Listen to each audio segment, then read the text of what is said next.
What's going on, everyone? Happy Wednesday. Hope you're getting over that hump here. And on the Ryan Ripken Show, we appreciate you guys tuning in. I know a little rain delay to start the show, but guess what? If you don't like it, too bad. Just kidding. I apologize. I'm the problem. It's me. But we got a full show. We are back on Wednesdays cooking with Kyle and the Iron Rooster. We'll get into all of what we are cooking here in just a moment. We also have some great guests joining us today. There's a new vote happening around the baseball world, and it's in the hall pretty good. Bryce Whitlow is going to join us momentarily to talk about making the case for tomorrow's possible inductee. And yes, he has Baltimore ties. Later on, there's a commitment to the University of Maryland on the football side. That's Jianni Davis committed to the Terps. He is going to join us later on in the program. Let's see. It is trade deadline month. So I think we need to talk about the rumors that are starting to circle, and the speculation can continue on here as we move closer and closer to the end of July deadline. And then, as always, we riff, we raff, and we talk about who else knows what here on the Ryan Ripken Show. So you're new to the channel, hit that like and subscribe button. Also, we talked to Enrique Bradfield Jr. Maybe we'll tease that if you guys are good. But behind the sticks today, Zach Bollinger. Bolly, how we doing? Doing well. It's Wednesday. I don't know why I just thought it was Thursday. I think it's because have we been cooking on Thursdays the past 2 weeks? Has that been a thing?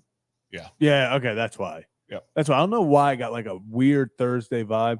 Ollie's having a good day. It looks like he's over here with his toy. Oh, good vibes all around. I'm excited for some food. I'm excited to talk some ball. It's another day in paradise, you know?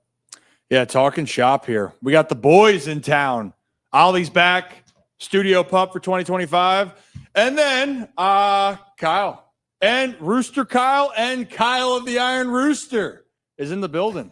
Twins. Twins as always. Happy to be here. We're back. Happy to be back on my day. I feel like this is Wednesday's our day. Wednesday is our day. Yeah. Cafe Ripken open. Hey, Bar Ripken was open yesterday. Cafe Ripken is open today. Like a bell. Is it? Should we get a bell? Ring a bell or something, or Ooh. maybe Zach's got a.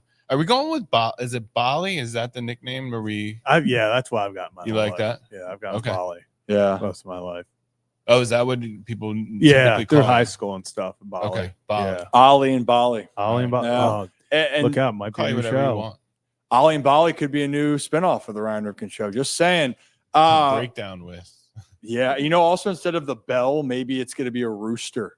We get a, is that or whatever, Oh, cockatoo.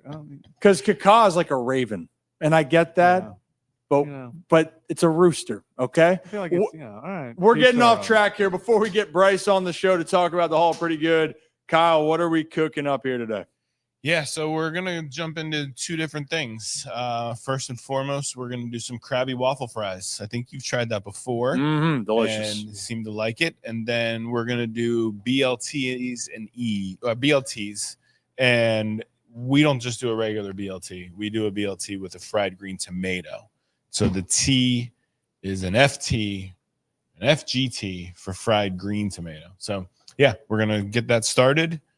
And you tell me when you're ready to start cooking, we can get rolling. Yeah, BLT with the FGT. Well, why don't you tell me what we're going to start with, and I can bring Bryce on, and we can talk about the first thing. You tell me what we want to go with. You got a saute pan. We're going to throw some crab in there. Oh, just throw it in here? Yep, you can get it, and we'll just get it sauteed quick. It won't be long. Perfect. Aha. Rock and roll. Yep. We're in there. That. Oh, thank you. You're welcome. Thank you. Yep. And if I brought you a smaller pan, degree of difficulty has Wait, just been I'm raised. flipping this? Well, you want to toss it, yeah. So I am tossing it. If you can. if I can. Well, why? When so, you can. I need a little more pressure on the screen. Zach, so why don't we bring him from behind the curtain? The commissioner of the Hall, pretty good, Mr. Bryce Whitlow. Bryce! How's it going? Thanks for having me back. You're back, and we're back doing this. But what's your confidence level in me here? 100%. Thank you. Stand.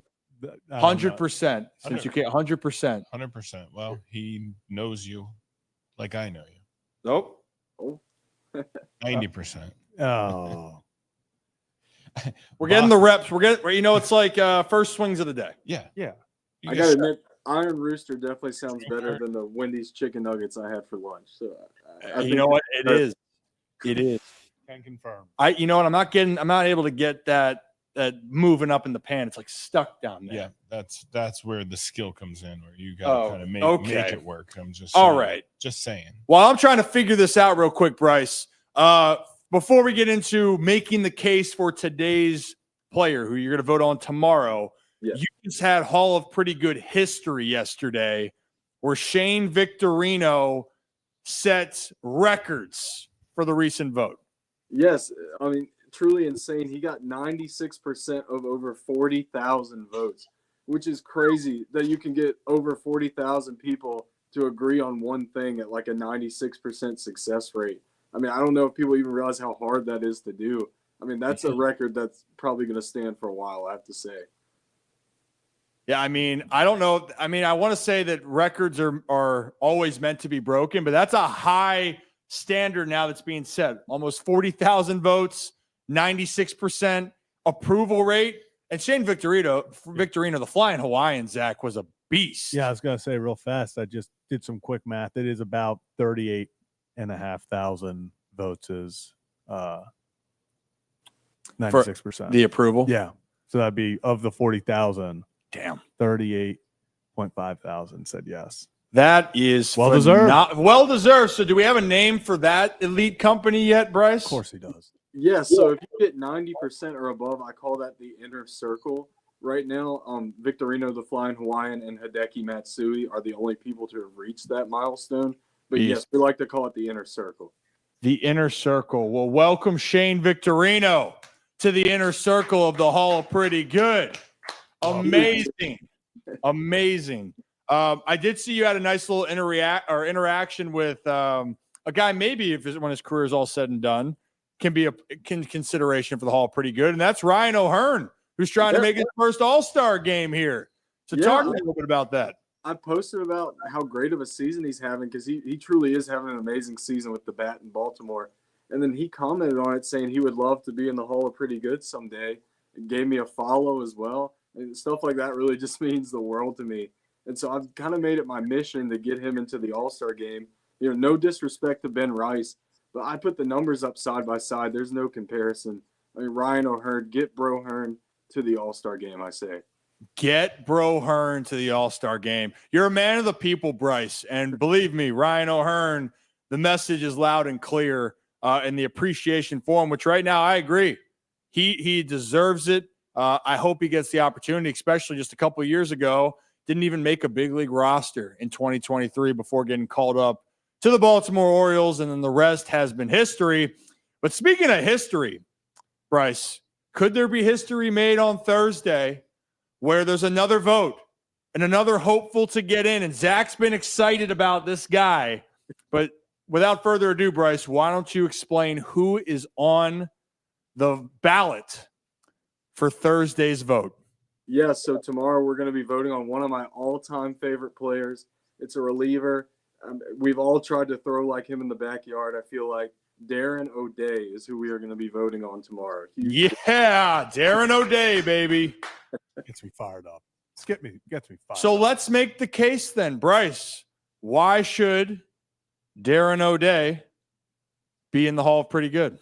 So he didn't get into the MLB till he was 25, but that didn't stop him from playing in nearly 15 seasons and just accumulating numbers that you really don't see consistently from a bullpen arm.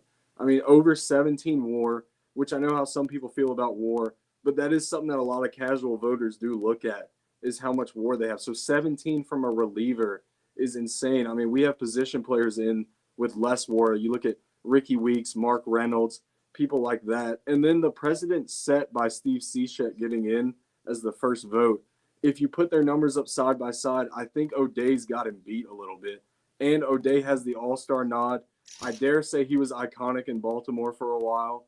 I mean, I think this should be a slam dunk. And I will go on record and say I'll be very disappointed if he does not get in. I think it'd be heartbreaking. I don't know who would be more heartbroken, though, Bryce.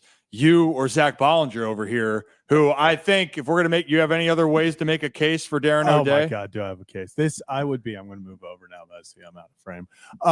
I would be disgusted if he does not get in. Let me read you some numbers right now. Comes up in 2008. Then he goes on this run In 2009, 58 and a 2/3 innings pitched with a 1.84 ERA. Next year, 62 innings pitched, 2.03. Then he has one rough year, 16 innings pitched in 2011 with a 5.4 ERA. Then the rest of these that I'm going to read off, all over 60 innings pitched, 2.28, 2.18, 1.7, 1.52. That's all in a five. I mean, that's just the start. You can go down. He's had even better seasons. 2019 to 2021, 169, 110, 338. I mean, if Darren O'Day is not the just encompassment of what the Hall of Pretty Good, incredible mustache, incredible sidearm delivery, and submarine, and then damn good ball player. Yeah, and in that moment of being lights out, he was a huge part of that bullpen when the Orioles were humming in the mid-2000s, right? He was kind of that, of all players, when you look at relievers, that isn't a closer, because closers get the glory, and Darren O'Day did close games, but he wasn't considered a closer. He was the most memorable bullpen arm, it felt like, or one of the most memorable throughout all of baseball. So look, we're biased here in the Baltimore region, Bryce, because, saw it up close and personal. But for those that don't know, go look up some Darren O'Day highlights before you cast your vote, because if you're casting it just off of you're not aware of the man's game, we have a serious problem here. And you know what? That's going to be marked down on the Ryan Ripken show of who actually took the time to look at a really, or as some would say, a pretty good resume that Darren O'Day has, which I'm excited, Bryce. I think I am confident that he's going to get the 65%. I'm wondering, though, what will be on the table is if he can get the 90. I think that's a tall task, because I don't think people appreciate the greatness of Darren O'Day. Relievers are tough. Yeah, exactly. Relievers are tough. We saw it with Kelvin Herrera, who I thought had a nice resume. He didn't have the longevity or quite the numbers that O'Day had, but he wasn't even very close to getting in. But one thing I wouldn't rule out is O'Day is still relevant today, and stuff like this matters. He's in this year's MLB The Show video game, and stuff like that does matter to voters because they have him fresh in their minds, because they can go literally in their room right now and use him in a video game. So stuff like that, I think, does play a factor in voting and the decisions that people make when they are voting. I couldn't agree with you more. And right now we're talking with the commissioner of the Hall of Pretty Good, Mr. Bryce Whitlow. And Bryce, it's been a fun journey so far. You've made some great points. I don't think there's even a case against for Darren O'Day. I just would be shocked in this part of it. The only reason I would say he wouldn't make it is just because of what Zach mentioned, would just be him taking a while to get up there and then his relief role. But if you're talking about the stretch of really, really good play, it's there. It's there. So people have bias against relievers. I've never really understood it. Same thing with DHs. I mean, if it's a position in the game, I don't see why they should be penalized for playing that role as well as they do. So I hope people don't hold it against him for being a reliever like I've seen in the past. Yeah, I'm right there with you, man. I'm excited. I'm excited for what you have in store, which is coming up in the next vote then. So you vote on Thursdays, and Sundays? Mondays. Yeah. Sundays, correct. Mondays. And it's all on Instagram, by the way. You can't vote on X. You can't vote anywhere else. It's just on Instagram. That's where the only place you can find it, right? Right. Yes, you are correct. Perfect. Hey, and just out of curiosity, like if I were to talk, I know it's random, but if like I were going to talk to Ryan O'Hearn soon, do you have a message you would want me to tell him? So we've got 130,000 people voting for him. We are going to try and get him in there. So just let him know that we are trying everything we can to start a campaign for him. Okay. I will be sure if I were to ever talk to him, Zach. I'll make sure to pass the message along so he knows exactly where 130,000 plus votes are coming from here. And I just can't wait for all of it. So, Bryce, before we let you go, is there any other thing that we should be on the lookout for this week or that we can look forward to for next week? Yeah, couple things. First off, today's my 3rd wedding anniversary, so I just want to say hey, my wife. Hey. Sorry, I had to get that in. tomorrow I'll be in the booth for a Lynchburg Hillcats minor league game. They're the single A affiliate for the Cleveland Guardians. And then next week, I'll be in the booth with Michael for an Aberdeen Ironbirds game, July 11th. So really excited for that. A lot of cool stuff coming my way. I'm really thankful for it. And thank you for having me on again. Hey, Bryce, you are welcome anytime, my friend. And I like this. I like making the case because we're going to get that clipped up so everyone out there can understand our viewpoint of it, but also check out all the cool things Bryce has coming up. And yeah, you would be in the doghouse, dude, if you didn't shout out your wedding anniversary, which again, congratulations. Thank you. You and your wife. My wedding's coming up here in just a few months. And if I forgot my anniversary date, there might not be another Ryan Ripken show ever again. So you are a good man, Bryce. I appreciate you, man. Hope you enjoy the rest of your Wednesday. And I look forward to, I'm going to bother you again probably next week or sometime down the road too. I'm down whenever you need me. Just let me know. Hell yeah, man. Well, hey, have a great rest of your day and we'll talk soon. All right. Thank you. Vote O'Hearn, vote Darren O'Day. Thank you. Hey, Bryce Whitlow, the commissioner of the Hall of Pretty Good. That's amazing. And go check it out, the Hall of Pretty Good, Instagram, X. It's really a way to bring people together. And go vote for Ryan O'Hearn. And don't forget about Jackson Holiday if you're in the Baltimore region. Both those guys need your votes as we get closer to the unveiling for the All-Stars that are going down to Atlanta in just a little bit of time. And you know what? New to the channel, hit that like and subscribe button. Ryan Ripken Show, live every Tuesday, Wednesday, Thursday on YouTube, X, and Facebook one time for the one time. And every Wednesday, we're cooking with Kyle and the Iron Rooster. And I think our Krabby fries are about ready. We're ready. Oh, we're ready. Do you see this? Yeah. Well you done. See that? You did a great job. I feel, you know what? I should have had you try to flip the crab because I know that you probably can, but it felt like a very challenging task to do. Like I would be impressed to go, damn. It was sticking. I could tell. Yeah, could you have done it? Yeah, I could. But that's just, it's experience. There's plenty of things that you can do. I certainly can't. So it's too modest just right now, Zach. I know my role. I know I can flip a pan, but yeah, I probably could have, but it's okay. We made it the way that it should be. You got crab-based crab, and then we put some Cooper's Sharp American cheese in there too, just to give it like a nice little tang. Mm-hmm. And now, why don't you go ahead and scoop, I'd say maybe 2 ladles into each of those boxes there. We got waffle fries, the seasoned waffle fry. Just cook those up. Yep, I'll take it. If you want to use the spatula, you can. If you want to use the what is your recommendation? I mean, when you're in the kitchen, try to use just one. Okay, so utensil. Use the same thing is what you're if saying. You can. Okay, I got it loud and clear. Don't have to yell at me next time. Come on, man. But more go like a scoop. There you go. Just you're gonna put a couple of scoops right over the top. Yep, perfect. Get in there. A little bang. In. Yep. Well done. Came through scooping. Got a good angle there, Zach. Yeah, do we? There we go. Yeah. I want to do I do the whole scoop again? Well, half a scoop. I'd say half. Half a scoopy. You got half there and then half on the other one. Half a scoopy. Perfect. All right. Heel. Get in there. And Yep. that's how you add the crab. Yep. And that's how you do it here. Next, we'll go with a little bit of pico de gallo. So the acidity in those tomatoes, just to kind of break up the crab. Yep. Go bam in it. From the rooftop. I was going to say an interesting technique. This is not how they teach you. I don't know who's they. I saw that video on Instagram before. Yeah. What are you talking about? What's that guy's name? Salt Bay. There it is, Zach. Hey, at Cafe Ripken here, we like to spice. You said spice it up today. Yeah. All right, and then I'm going to add a little bit of Old Bay.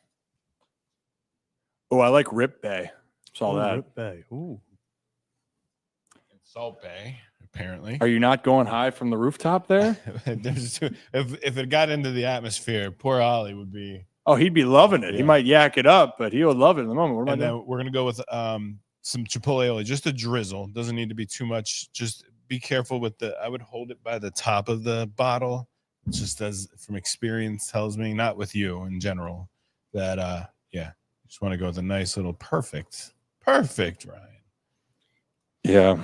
You want to see what greatness looks like? Check out this little sprinkle dinkle for you. Done. And Boom. then we'll hit it with a little bit of parsley.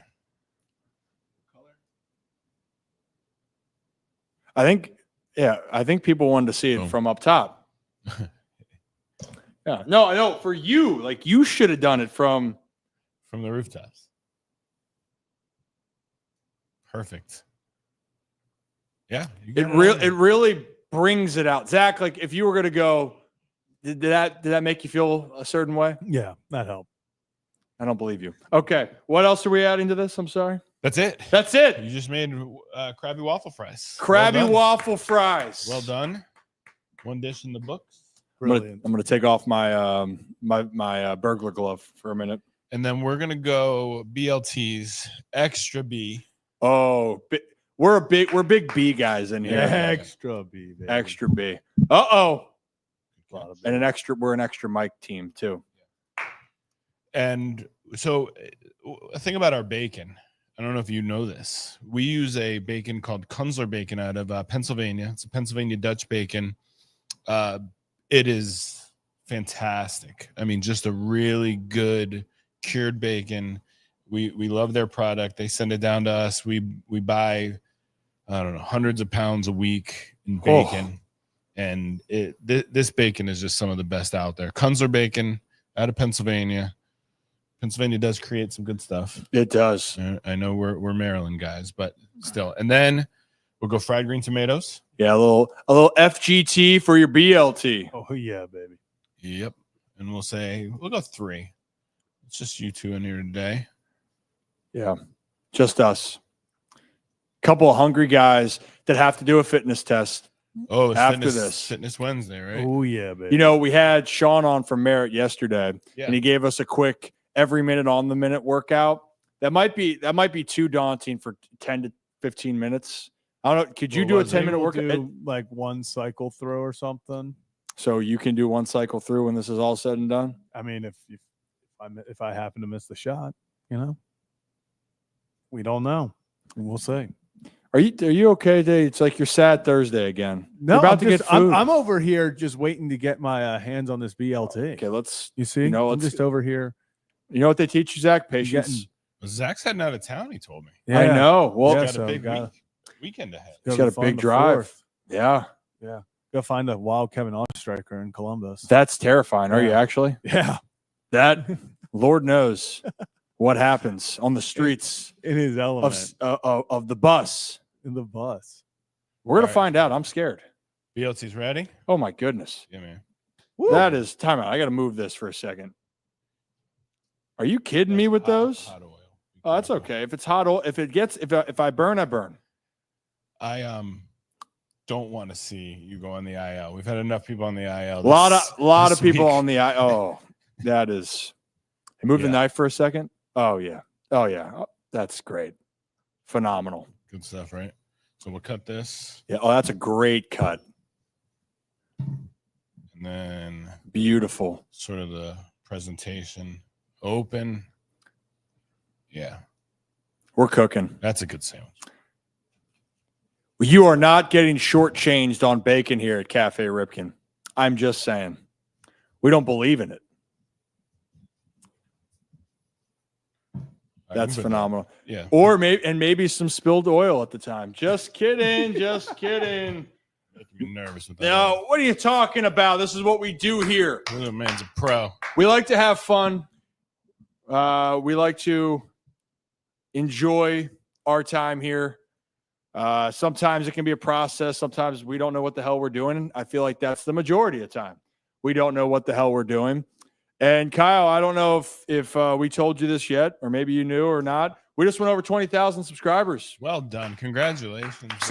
Thank you. Some of us were sleeping. You can take it away. You can take it to Zach. Take it away, Zach. Yeah. Each yours. That's a tremendous feat, I have to say. Very proud to be a part of the show, whenever you need me. But yeah, 20,000 getting there. Well done. Thank you. Yeah. Thank you. You know, it's interesting.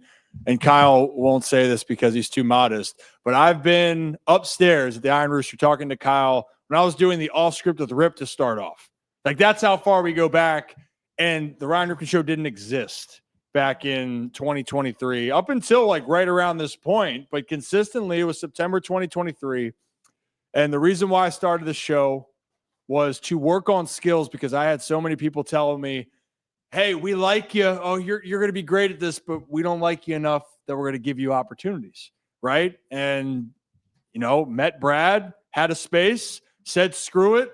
Let's talk some ball and see if some people will come along for the ride. Picked up a wild Zach Bollinger, Rocco DeSangro, and Kevin Ostreicher along the way. And in a blink, now we're over 20,000 subscribers, and not where we want to be now because we have higher aspirations, but it's all thanks to everyone of our community. We appreciate each and every one of you. Yeah. Let me ask you, what have you learned in the last year to year and a half? Any insight if someone was going to go out there and start this themselves? Were there any insights or advice or don't do's or do's? I mean, I'll be a little bit graphic for your ears, but just freaking do it. Honestly, you heard me talk about this so much, right? I was trying to be so calculated and technical, and then I would do it anyway, and I'd mess something up, right? Or it didn't go the exact way that I wanted to. Sure. And then you learn from that. We started on couches in here. We had figuring out, okay, do we go around the circle? Zach's doing a one-chip challenge at 5,000 subs. Like, was that a good idea? Probably not. I'd do it again. I know you would. I think the bigger part is I would have more regret not chasing something that I wanted to do. And I didn't do this to make this show. I think that's the biggest part of probably where your question is. It's the biggest thing I learned is you're going to find out something else that you like along the way that you never envisioned. And the only way you find that out is if you go out there and you just do it. Like, we weren't expecting to cook on the show. Here we are cooking on the show. We didn't expect to be boots on the ground for tailgates last year, and there we were. We weren't expecting to sit down with legends of the game every Sunday night. Shout out Ken Griffey Jr. for the last interview. Very good interview. But here we are, right? That's my message for everyone out there is it can be daunting, but also don't let anybody else tell you can't do something. I mean, hell, on X, I know that can be a wolf place, or social media in general, but don't look at what all the negativity is. Look at the people that are supporting you. That's how I look at it. And don't be discouraged if someone thinks you should be doing something differently. Let you be the dictator of it. I think one of the quotes, my favorite quotes that I've heard recently, Kyle, is, don't take advice from people that you wouldn't ask for advice, right? So if someone just randomly gives you advice, you got to ask yourself, would you accept their advice and listen to it if you knew them regularly? Right. Now, I try to listen to all of my listeners out there and the viewers, but I take a step back. All right, these people in our community that have been watching it each and every day that I respect, and I will take that advice. Or there's people out there that just want to see you struggle. And no matter what you do, it's never going to be good enough. So I think that was a big part. Take advice from the people that you care about. And for my community, you guys know I care about all of you, and I appreciate all of this. We're working, we're grinding. In the meantime, we're grubbing. So without further ado, I'm going to go with the crab. Well, crab. Yeah, first. you want to show that off first? Yeah. Let's. Oh, yeah. I'll tell you what. That's salsa, parsley from the rooftop really makes it pop. And you showing the BLT at the moment too while you're at it? Or are you just gonna eat the whole damn thing? That's a great sandwich, isn't it? BLT might be one of my favorite. Me too. Can you ever throw a fried chicken on there? Oh yeah. Okay. We put an egg usually on it. I just left the egg off for timing purposes, but we do a BLT and E. Ooh. Where we throw the egg on top. But yeah, you can throw fried chicken. We can throw crab dip on there. I've seen a BLT with soft shell crab. Yeah, I mean, there's plenty of ways to go, but you need a good bacon. I think we've got one of the best. Yeah. Yeah, and that's just a rocking sandwich. But yeah, try the fries. Tell me what you think. Have a day, have a night, have a bite. Oh, yeah, it's incredible. I know that the alcohol content isn't as high as it was yesterday in the studio. With the deep Eddie. What are you talking about? I was like, love me some deep Eddie. These crab fries. Yeah, No, they're different. Yeah, They're so different. those came from if anyone's old enough to remember the Crab 5 from back in March. Yeah, we did a Crab 5 fry for University of Maryland basketball team, and the Crab 5 fries were so popular that they made it onto the main menu. So we've been running this for about a month now, and yeah, all the way there.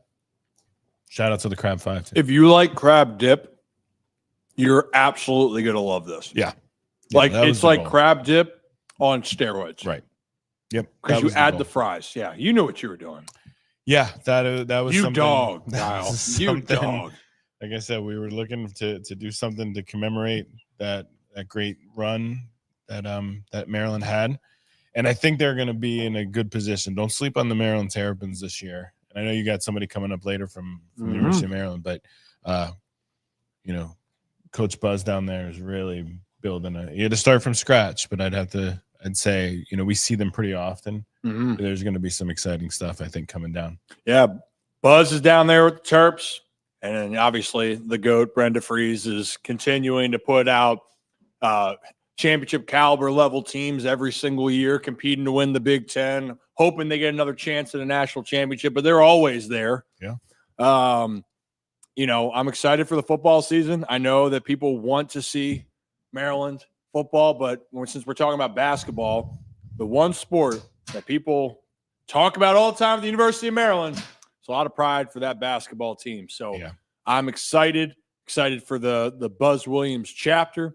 That's a new one. Excited for the new chapter of our guest that's coming on in about 15 minutes. Just committed from the Maryland region, and he has a connection there. Legacy. His dad spent some time there at the University of Maryland. Yep. Gianni Davis is going to join us at 3:30 to talk a little bit about his commitment, being a guy from Maryland. Zach, you give me the point. What you got? I was just going to say next, if you want to finish that up, because I have next topic. You want a next topic? Yeah, because something just popped up? Well, yeah. what's in Should the I past eat? Should I few take a minutes? huge bite? Oh my goodness. You want to do bite first? and Yeah, then- have a day, have a night. Let Ryan have a bite.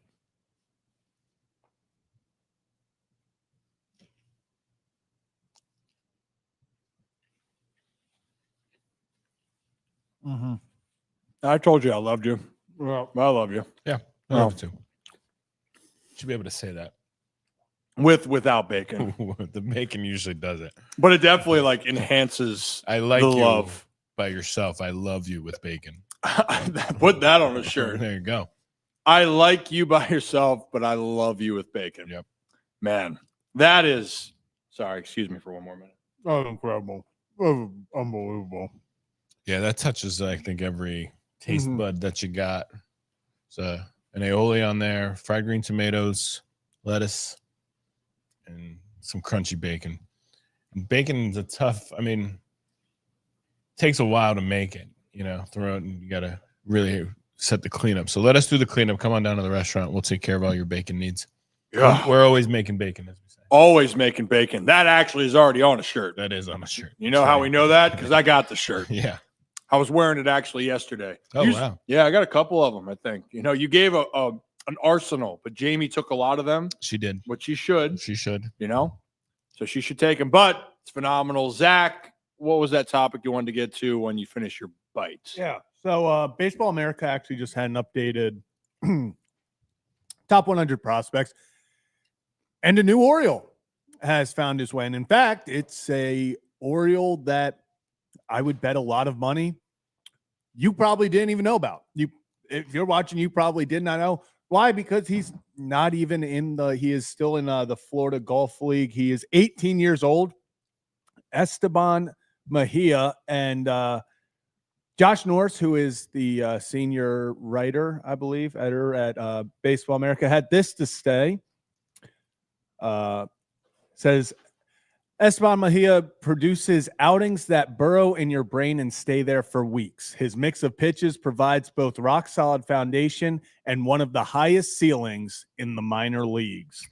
So there's a guy who's been kind of getting some national buzz recently as I've been looking into him. He's not on right now. If you go to MLB Pipeline, he's not even in the Orioles top 30. But as people have, I guess, sort of taken notice, at 18 years old, I mean, there's high praise, and then there's saying one of the highest ceilings in the minor leagues at 18 years old. Hey, Orioles, we've talked about it. It's pitching. So we'll see what happens. But at 18 years old to be this highly ranked, it's got to be exciting times if you're, it's been a rough year for Orioles, especially, fans. But this is something fun to look forward to. Well, and the one thing you want to, I can't hear myself. No, we're back now. Ow, now, brown cow, we're back. I'm really excited for him. I mean, in general, the Orioles, what's the hardest thing that's been so far with the team has been developing pitchers in-house or through your system that have joined the big league team to help, right? Grayson Rodriguez was from the Orioles organization, but can you still hear me, Zach? You can still hear me? Oh, okay. I can't hear myself now. But, now I can. That's kind of weird. Anyway, we're always impromptu. I know. Thank you for the thumbs up because you're just absolutely annihilating the sandwich. Got a mouthful of bacon. Yeah, but Grayson Rodriguez was a Dan Duquette guy, right? And the Orioles up until Cade Stroud, not even Brandon Young because he was an undrafted free agent that made it up through the Orioles system. But we can count him as well. And then Cade Stroud, those are the only two pitchers that were signed or drafted in the Mike Elias era that went to the big leagues, right? And now it's 2018 fall or winter. So really 2019, Mike Elias truly took over. And the Orioles are still trying to have those pitching prospects go to the next level. And in this case, since we're talking about it, and I want to clarify this, they did make the trade to get Kyle Bradish from the Angels, but he started his career over there in LA, in the minor leagues. Then there was Dean Kramer, who came over in the Duquette deal that sent Manny Machado to the Dodgers. Dean Kramer, obviously, before Mike Elias came into the helm. And then Grayson Rodriguez, the Duquette pick, like I just mentioned. Cade Povich was a trade into the system. So you get where I'm going with it here. It's exciting. Now I'm really curious of how he continues to evolve because so much can happen from being 18 to your development of getting to the higher levels. But yeah, you're right, Zach. Damn, it's a good feeling and exciting of what can be, and that this young man is getting some attention. But a lot's going to have to happen here. A lot's going to have to happen to see where he progresses to moving forward. So happy about it. So explain it to me. So, all right, he's 18, right? Mm-hmm. And obviously not fully matured, right? In any sense. So what over the next, I don't know, 2 years, 1 year, like what you've been through that process. So like what's the trajectory? When would one expect to see somebody that they're calling perhaps one of the best minor league, potentially minor league players around? What, as a fan, you hear that and you go, okay, that's great. But, when would we potentially get a chance to see somebody like that, pitching in Camden Yards? What kind of trajectory when you're talking to just a layman fan like myself, and what their expectation would be? Yeah, I mean, I think just with anything, I want to point out when you say 18 years old, most people are just getting out of high school. Right. Mm-hmm. And so when you look at guys who are that young, they're looking for a maturity level because they're going to have to go through it. How do they deal with struggle? How do they deal with failure? Their body's still growing. How is their body going to continue to grow and adapt to their already talented skill set that they possess, right? I've seen pitchers coming out of high school that had a lot of talent, then injuries or their body just didn't catch up the way that people anticipated. But probably one that would be the comp for this because he reinvented his career with the Braves last year. His name's Ronaldo Lopez. And when I got to the Nationals organization, Ronaldo was one of the top prospects in the Nationals organization at a young age, like similar to this situation here, like 18 years old, 19, throwing 100. And people were like, man, this guy's going to be it. And he was actually in one of the trades that got Adam Eden from the White Sox, came to the Nationals, and that ended up being beneficial to them. They won the World Series. But Ronaldo really struggled then. He couldn't put it all together. And then this past year had a really, really good year down in Atlanta, dealt with injuries. So I think it is prospects still at that age. They are prospects. I want to reemphasize that. There is so much room. DL Hall is another guy that Oriole fans will remember. Just traded for Corbin Burns prior year. Mm-hmm. DL had all the intangibles, was my teammate, but part of it was maturity. Part of it was, could he maximize his skill set and stay healthy? And he's still trying to find it. Now, still young, but that's the unknown. DL was a first-round pick because of that talent. But just like in this case, you don't know what he can be, but you're seeing what the potential has in store. So maturity, how his body develops, and overall, you just hope that things start to click. It's only going to get harder for him moving forward.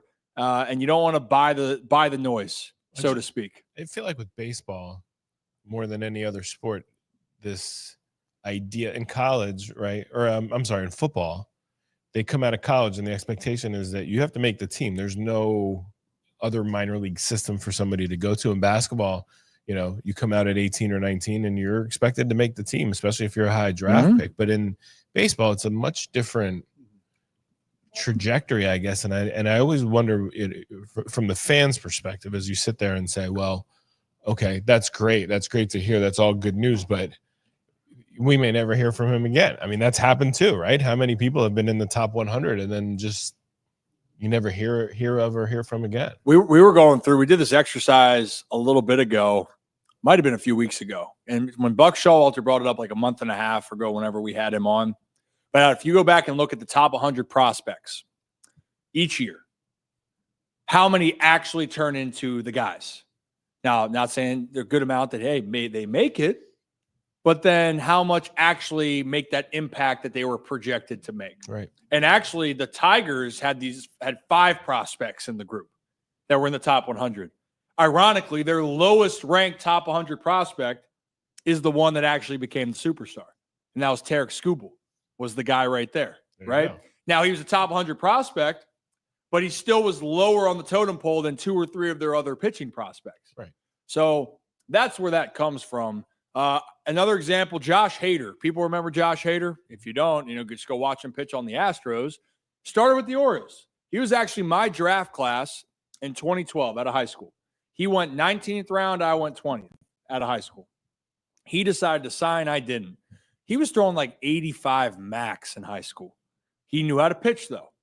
And then he worked on long toss. His body developed, and he went from throwing like 85, maybe 87 to 97. And then he got traded over to, I think he got traded to Houston or to Milwaukee. And then in Milwaukee is where he developed and then went from a starter to a bullpen guy, became one of the best closers in the game. The rest is history. But when he was coming into the process, people were wondering, like, what could Josh Hader be? A lot of outcomes. So I think that's the part of it. You don't know the outcomes. And one more thing to talk about prospects, we're talking about people are quick to make a judgment on a player. As quick as we are to crown this situation, right? The next step, you're really quick to brush somebody off. Jackson Holliday is 21 years old. Right. Debuted at 20. That's a 2-year age gap from 18. Yeah. So it just goes to show you how young. Ken Griffey Jr. was 19 in the bigs. He's the anomaly. Bryce Harper, anomaly. A-Rod, Manny Machado, anomalies. Most people, and they still weren't who they were their rookie year. Right. But damn, they turned out pretty damn well. So I think it's a great question. You're always with those questions over here. I appreciate you. I'm always looking to the expert. Well, who you talking to? Zach? Talking to Bali over there? Over there. Yeah, who knows a lot about a little. A little about a lot. I try. You do? I was going to say just real fast about what you're talking about.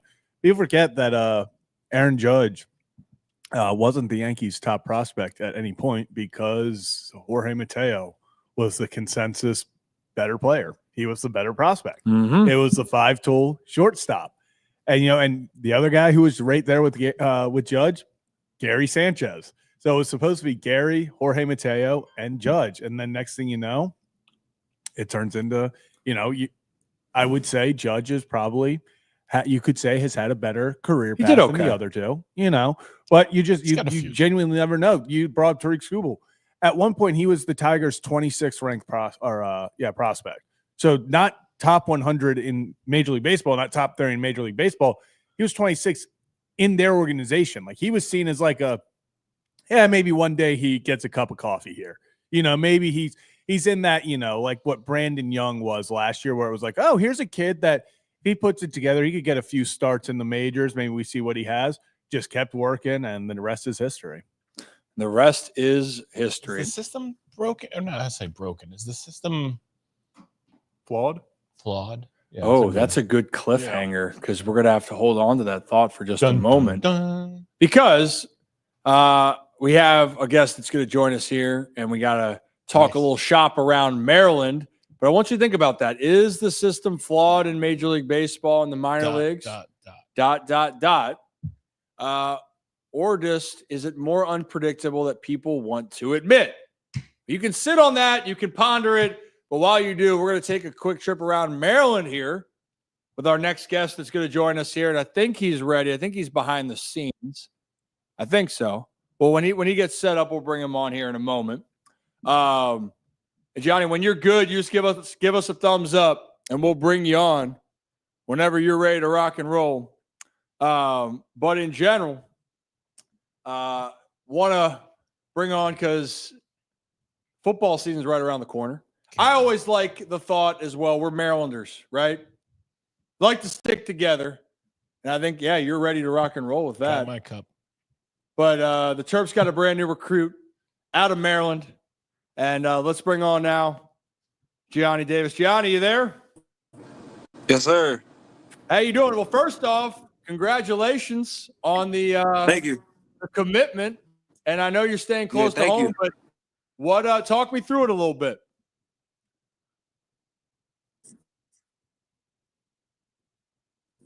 Huh? I said, just talk me through a little bit about staying back in Maryland. I mean, it feels good. I was born and raised here. Family lives here. Real close with the coaching staff, Coach Locks, Coach Azar, Coach Brownlee. It's just a great situation for me. My mom, she also wanted me to stay home. So, I ain't picked Maryland because of my mom, but, it's just closer to home. Yeah, no, I'm with you. I mean, hey, look, talking about born and raised, I grew up in Baltimore. Last name Ripken. Some people think that it resonates a lot. My family's from here. I got to play with the Orioles organization for 5 years. My dad was involved with the organization, played 20 years or so. Some say he did okay for himself. My uncle played. My grandfather was involved. But for you now, I think that's a really cool part of it. One, you're walking your walk, which is something I always viewed for myself. But you are going to a familiar place with your family ties. How cool is it that that's another connection now that the Davis family is going to have with you going to Maryland? I think that's a great thing. My dad went there. He built a connection with the coaching staff, and now I'm going there. So, just to be the same place that my dad was at, it's a cool man. It's not many people just get to do that. So, it's pretty cool. Yeah, it's and especially I think as you get older, that's how I felt. You look back on things and go like, man, that was fun. For those that don't understand, because different position, being an edge guy, what's something, at least some of your skills that you think are some of your strengths as you're heading off to play in the Big Ten? Well, I get this a lot, but I'd like to think that I'm very quick off the edge, twitchy. I got a good bend. what else? I could use. I'm strong, got muscles. I could use those every now and then. But I say my favorite one is probably my bend. Like I could, hit a nice little ghost move behind the O line, get back there real quick. Then it's too late. They can't even. I'm already back there. It's too late for them. So I say I'm pretty twitchy off the ball. Twitchy, I can't relate to that. I wasn't known for speed. Maybe a little bit for power, but certainly not speed. Well, then okay, Yeah. fun little game here. Who's faster? You or Dad? At the moment, I think my dad might still got me, but I'm not too far behind. Okay. Hey, you know what? I like the humility because I got to say there's certain things my dad can probably still beat me in, but your time's coming. Yeah. I got to say, Dad's strength's a real thing, by the way. I don't know what it is. There's certain things I thought I could beat my dad at by now. I'm 31. And I'm like, dang, he still got it. Is there anything that you think you can beat your dad at now? Yeah, my dad kind of laid off on the weight. I think I might could be able to get him when he come to the weight room. Oh, He don't okay. really lift. He don't really lift weights that much. He just does core, the little stuff. Hey, you know what? I feel like when you get older, my dad's not trying to squat the house anymore and do all that. But I'm curious. So you like to lift? You like to work out? Yeah, definitely. So you think that's something that so right now you're better at that. Okay. I'm really curious. Is there, when you think about being home, and it sounds like a part of it, and you say you're being born and raised, is it just me or there's a pride of being a Marylander? I think you kind of feel that too, right? Yeah, nah, definitely is, for sure. A lot of great athletes come out of here, so. And then remind me with Bishop McNamara, the conference, is that down in the WCAC? Yeah, WCAC with the Matha, Good Counsel, St. John's, and Gonzaga. Yeah, that's a gauntlet of a league that you guys play in. So you're having a chance to go against some really good competition. Is there any times down that league or that you remembered growing up, or maybe that there were certain players that you enjoyed?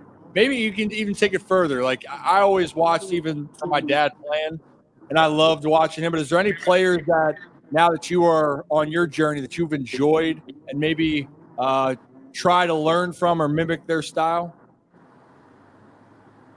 I'd probably say Von Miller. A little bit of Von Miller, a little bit of Michael Parsons. I say Von Miller because he has a lot of moves. He's been in the league for a long time. Oh yeah, he also played with my dad. That's when I first found out who Von Miller was from him playing with the Broncos. But I probably say him and then Michael Parsons because he's more of a he's kind of Michael Parsons is just an athlete, and I like to think that I'm just an athlete as well. Like I think I could do anything anywhere on the field. So he plays linebacker, defense, and he does it all. So, and I'm kind of like that as well. So I kind of just try to mimic him a little bit, take little things from not even just them two, but just all players that play my position. I just try to take a little thing from them and incorporate it into what I do. So I'm excited about that. Well, I think I think your dad might be behind the screen here. Am I seeing that right, Zach? yeah, I told him to join. Yeah, I mean, Vernon, if you want to join too, because hey, I'll be honest, I grew up with this and the father-son connections. I'm a sucker for because I grew up with that with my life. So, Vernon, if you're cool, give me a thumbs up if you're okay.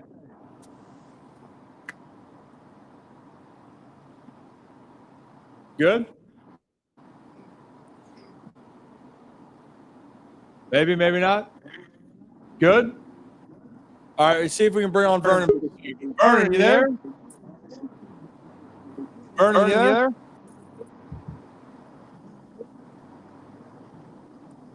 You can take him off. Vernon can't hear us. But this is a simple question, Gianni. Do you like breakfast? Do I like breakfast? Yeah. I mean, yeah, it's cool. I mean, I'll eat. The only breakfast I really eat is probably like waffles, bacon, eggs. Well, I mean, you sound like there's certain things. That's a few items right there. So actually, every week here we cook with the Iron Rooster, and actually they're down in College Park. So when you go in there, we'll get you connected. Kyle here, owner of Iron Rooster, big Maryland guy. we just made crab fries. You guys make waffles, BLTs, chicken and Yep. waffles, French toast, you name it. Breakfast is our game, for sure. and lunch. Yeah, I can and go you for have those dinner. crab fries. We've got it all. We're He said he wants to go for the crab fries. done. You tell me. Well, I'll get your information after the show today. Make sure that you come in. I had a question for you. What as far as the build up for this season, and I'm sure you've already talked to guys that have even left, and Dante and Ruben and those guys that just graduated. What's your expectation? Tell us as fans of what's going to happen going into this season. What do you see coming out of the University of Maryland? Man, I just see them, just give me. I see from what I expect from Maryland is, just to prepare me for the next level. I want to go to a college that will get me far, and I feel like Maryland could do that. So I'm really just expecting them, help me make it to the next level, build my strength, help me improve on everything I need to improve on, and more. So that's what I expect from them, really. And I think what we're talking about, the pride. The state goes well, and people are humming when the Terps are doing well. Like they're not going to say, but they love their Terps, man. And I mean, I know that's the case. I mean, I grew up in this area. That was the team. I mean, look, I live towards Baltimore. Towson's right around the corner. Let's be honest, though. Who did people around the entire state? It was the Terps. It was Maryland. In this case, right. I think your dad's there now. Vernon, you there? Behind the scenes, can you hear us?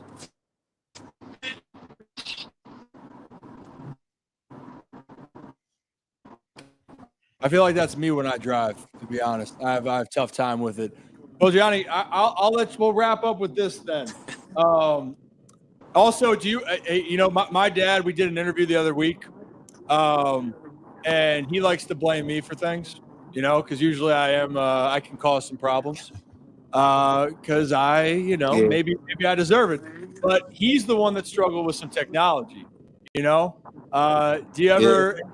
I can already hear with the laugh. It sounds like you and your dad got a fun relationship. Like you like to joke around, but he's also one of your biggest supporters. Yeah, definitely, for sure. Yeah, I can feel the That's connection. my dog. And your dog? I'm sorry. Yeah, that's my dog. I love that, man. Well, look, I'll let you go, but here's what we decided. I'm going to get you hooked up with Kyle and the Iron Rooster. Yep. You can sample the crab fries. Whatever the heck else. They're always trying to make new food items, so you can be a part of the menu making process. Love that. And, anything that I can help you and your family, I'm excited for you and your journey. And the cool thing is it's only just beginning for you. And I'm really excited about what that can be. Thank you. All right, Gianni, you have a great rest of your day. We'll talk to you later on. Jianni Davis, everybody. Thanks, man. I'm excited for the Davis family overall. I really am. It's really cool to see how everything's kind of play out too. And I love hearing just the relationship. And I heard the laugh because me with my dad. Yeah. We sit here, the joking around, but at the end of the day, my dad was always my biggest supporter. But you got to have fun. I also couldn't wait to beat him in certain competitions. And well, once you get to a certain level too, right? You're looking at somebody that knows what you're going through. And in that case, the same thing, right? It's, he kind of has a window into on both sides who each did it and then what you're going through. And it's a pretty amazing thing. Well, and the cool thing too, that I think that Gianni's dad, Vernon, I like to think of that as that's his dad because that's what he is. And growing up, probably heard the opposite of, oh, that's Vernon's son. Right. For me, it's, oh, that's Cal's son. Still hear it all the time. I mean, every single time we do this show. Oh, Cal's son has a podcast. Yeah, I guess. And I'm not running from that, but it's cool when you create your own chapter. Right. And in this case, Gianni, that's what he's doing. He's creating his own chapter. He's going to have someone he can lean on that's walked the walk. I know different position, but he walked the walk, went to Maryland, had success, went to the NFL. fair to say, Success. had a little bit of success as well, to say the 100%. least. One of the most productive tight ends during his time playing. One of those players, again, we're talking about Maryland. Who are the guys that people gravitated towards that were Maryland Terps? Vernon, looking at Torrey Smith. DJ Moore is another one. Stephon Diggs. Boomer going way back to there, right? Way back. Right when Zach was Frank Reich. I was gonna say that was way before. Way before May was Frank Reich and way Boomer. before me even. I think they were right around that same. Oh. Oh yeah. what year those was are- that? thank you. Boomer. I want to say, let's guess. Let's guess a year. Who are we going with? Boomer? Yeah. What do you think? I'm gonna say 82 to 86. I think it's an 80. I'm going to say 81, 82 is that range, I believe. Was he part of the 83 draft class? Or was he after? I think he was in the middle of the early 80s. He was there. Okay. I think 83, 84, he was gone. Okay. And while we're finishing this little exercise for Maryland, hit that like and subscribe button. We are going to talk a little bit about trade rumors, so don't worry. We talked to the Hall pretty good with Bryce Whitlow. We just talked with Jianni Davis, new Maryland recruit, and now going as an edge rusher. And what I love, pulls at the heartstrings for me, going to a place where his dad had a great career there. Vernon Davis as a tight end. He's going to rewrite his own chapter there as a Terp. And then here we are right now figuring out what years Boomer Esiason was there. Did you pull that up, Zach? Do we have that? So Boomer Esiason was at Maryland in 1981, 82, and 83. Ooh, yeah. there we go. Well done. Yeah, because I was We trying. were both in the range. You got it. Really Yeah, right. well, I knew my mom was there at the same time Boomer was. And so they knew each other. My mom worked at Bentley's, and shout out John Brown there. Rest in peace. John gave my mom her first job there. And, that's how I heard about some of those stories. Yeah. And Boomer, but the Terps, we love what Maryland's doing. I mean, heck, don't get us wrong, though. We want all the teams in colleges in Maryland to do well. But since we're talking about the Terps. Yeah. I've heard they've got their practices are tough. I bet. Some tough practices that Coach Loxley really just they run some tough practices. Hopefully that'll transcend this year into a couple more wins. But we're excited. That's the cool part about football season, right? It's like every year you start and we got a chance. Mhm. So you're telling me there's a chance. Mm-hmm. I think that's kind of the cool part about football season for sure. Mm-hmm. Sorry. Is I had it to take okay? another bite. Yeah, I was wondering if you're going to get another bite in. I was going to say, I downed mine over here mid-interview. I was just going to work over here. We didn't hear from Zach for a good. Yeah, 15 you guys minutes. were going with the interview, and I was literally over here, like, We're heavy scraping lifting the today. crab off the box. Like, unbelievable. Absolutely unbelievable. That was phenomenal. Really good stuff. And I'm excited. I'll make sure Gianni gets your contact, get some crab fries. I'd rock love and to have roll. heard from Vernon though, because I mean the dichotomy of the difference between his recruitment, I'm sure at the University of different. Maryland is Oh, way yeah. different than it is in the current day, especially in the age of NIL and everything else, and how what he saw that was different, and that would have been cool. Maybe we can get him back on. Yeah, for sure. Maybe they can be cooking with Kyle. That'd be great. Mm. But I think people should. Driving and interviewing seems to be dangerous. I like to believe it was the passenger seat. That's what I tell myself. Okay. Well, even on the move during an interview is tough. It's tough on everyone. It is, but you know what? It happens. The show goes on. We go on. And we're going to continue on with this show and broadcast because I know one of the things we had earlier was trade rumors. It is trade deadline month. Congratulations, we're here. So all the trades that we were talking about back in April and March and really before the season started, well, guess what? Now it is your month to play the game. And we will dive into that for a second. So here's a couple of the rumors that are popping out. And MLB Network, Zach, put out this graphic just recently about who are some guys that could potentially be on the block and 10 potential trade candidates right now, according to MLB Network's research department. Hey now. So right at the top, Sandy Alcantara, which we talked to our friend Daniel Alvarez with El Extra Base. And he thinks it's not an if, a when for Sandy. But how about third base, Nolan Arenado, who the Cardinals have had a solid campaign so far this year. IKF, Yankee fans didn't like him. Now they miss him at the same time. Oh, yeah.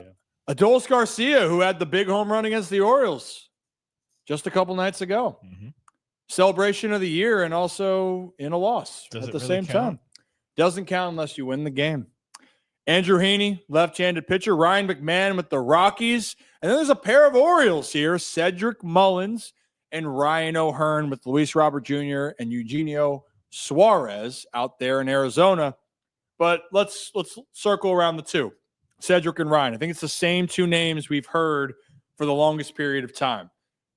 Excuse me. And now with Zach Eflin hurt, you're wondering what's the trade value going to be for a pitcher that is on the IL for the second time that clearly is dealing with, I know they're saying lower back issues. I still think it all stems from his lat issue to start earlier this year. Tomoyuki Sagano is trying to get right, but that's a piece. But above all, like when I look at the starting pitchers for the Orioles, I just don't know if they have enough starting pitchers. You know, you make a trade, who's coming up? Right? Like who is replacing? Cade Povich then left the game recently with some soreness in the hip. Yep. Brandon Young now is up right now. Eflin got hurt. So if you traded away Sagano or somebody, the void that's there, it's a real thing. Cedric, to me, you guys know how I feel. It would hurt for me to see Cedric and Ryan go. But are they going to get value, Zach? I mean, there are teams out there that are valuing these players, even though their numbers might not reflect or Cedric's right now. A lot of MLB teams really like Cedric Mullins. I mean, really like him. You know? I mean, it's one of those things where it's not just about his offensive. You know, the bat comes and goes as it does for most major leaguers. But Cedric Mullins, you can tell it is a very big difference when Cedric Mullins is in the outfield and when he is not. And it's not just that you can tell in the massive plays. You can tell in the routine plays because he makes them look routine. Some balls that you get hit and you're like, please catch. Cedric makes look easy. There is value to that. I know people are going to say he doesn't have the strongest arm. He can get to everything. He gets to absolutely everything. The bat, we know what he's like, especially in big moments. How many times has he come up for the Orioles? I mean, he's one of those guys that throughout his career has been impressive with runners in scoring position. So overall, I think a guy like Cedric Mullins, I know I've seen stuff about the Astros are, quote unquote, keying in on him and stuff like that. I think a team that wants a center fielder who has potential, high offensive potential that can be a very steady bat for you, but also at the absolute worst, you're getting a damn good center fielder. That's always going to have value. So I think that is going to be someone that the Orioles get calls about. I think that's someone they're going to have to make a decision about because with Ryan O'Hearn, everyone sees the value. Hopefully he's going to be starting the All-Star game. He is going to go out there, and if he gets traded, he's going to command a decent prospect haul. I'm not saying top 100 guys, anything like that, but he should get you something decent. I don't think anyone questions that. Cedric Mullins, I think people look at just the box score and they're like, why would anyone give up anything of value like this? Well, it's because of the things that don't show up in the box score, like the 3 runs that would have scored if he didn't catch the ball in the gap or, things like that. His bunt the other day, it just goes down as a single, the sacrifices. He finds ways to get on. He puts pressure on the defense. He can be a very valuable asset to a contending team that wants to win and win now. I have a question. Yeah. Question. Kyle's question. At least it's appeared that Ryan O'Hearn and Cedric Mullins are 2 of the leaders of that baseball team. Oh, yeah. And I think you can even see it now. Like O'Hearn's really the one putting the hat when they hit a home run. He's at the top of the dugout. He's the one cheering everybody on. Given what last year was, and they lost some leadership from last year to this year. And I think if we went back to when they had that team meeting back, earlier this year, yep. Weren't Mullins and O'Hearn 2 of the catalysts? They're the leaders of it, yep. So then what? And does that matter? That's my question. Is that something that matters take us matters. inside in the clubhouse. It absolutely matters. I mean, let's take it this way. And I don't want to, you've heard me if you've been following the show for a while. I understand business-wise, you need to make good business decisions, right? And you're looking for value that can help you. But one of the things that people undervalue is leadership, is a culture. And two of those things that the Orioles have probably lacked the most are those two things, leadership and having a culture that has set a foundation. There was kind of this false sense, and maybe not false sense is the fair phrase. I think when no one expects anything of you, you always do better, right? Because the pressure's off. 2023, the Orioles are supposed to be fun. Oh, okay, we're about to get going. And then you just win. And you don't really know why, and people still don't think you're that good or relevant, and then you just keep winning anyway. At the same time, the Tampa Bay Rays that people expected to be good were on a historic pace, and the Orioles were right there the whole time and win the division, right? Then the expectations come in, and then injuries happen, and now the expectations and your leadership and your culture is tested. And it got tested hard, and they battled to get to the playoffs. I give them credit. And really, there are a couple hits here and there in the postseason against the Royals where they only gave up, 2 or 3 runs in the 2 games from moving on and facing the Yankees, a team that they have had success against the last 2 seasons. And then this year happens, and then there it is. Pressure, expectations is even higher. And yeah, there was injuries, but the team didn't have a culture and leadership that was set. What did we hear more from the first month plus was everything just felt toxic. Did. And you could say starting pitching was bad. It was bad. So what also is still as bad, they're one of the worst defensive teams in baseball. You saw that play the other day, and I broke it down on the channel, and people were going, oh, Gary Sanchez, all for that. Yeah, I understand that Gary Sanchez, when I check off my list of really good catchers defensively, he's not on the top of that list or the middle of that list. You know what Gary is. Got power. Mm-hmm. You didn't sign him to be the defensive everyday catcher. You didn't. To wrap this around, what do you look for when you're creating something at the restaurant, right? You have a standard. Mm-hmm. You set a culture. You have to lead. And then you put people in position. If you set the culture, the standard, it leads, right? That's the thought. Am I right on with that? Right? That's the formula. It's the same thing with a baseball team. Zach, Kevin Cash has been there with the Rays for a long time, right? Yep. The Rays organization just turns guys over left and right, regardless of who it is. They have the 3rd most wins in all of baseball now in the last 15 years. There's a culture and a leadership and a standard that's set. The Rays, I'll take it one step further. In the minor leagues, we talk about launch angle and we talk about exit velocity and all this shit. Mm-hmm.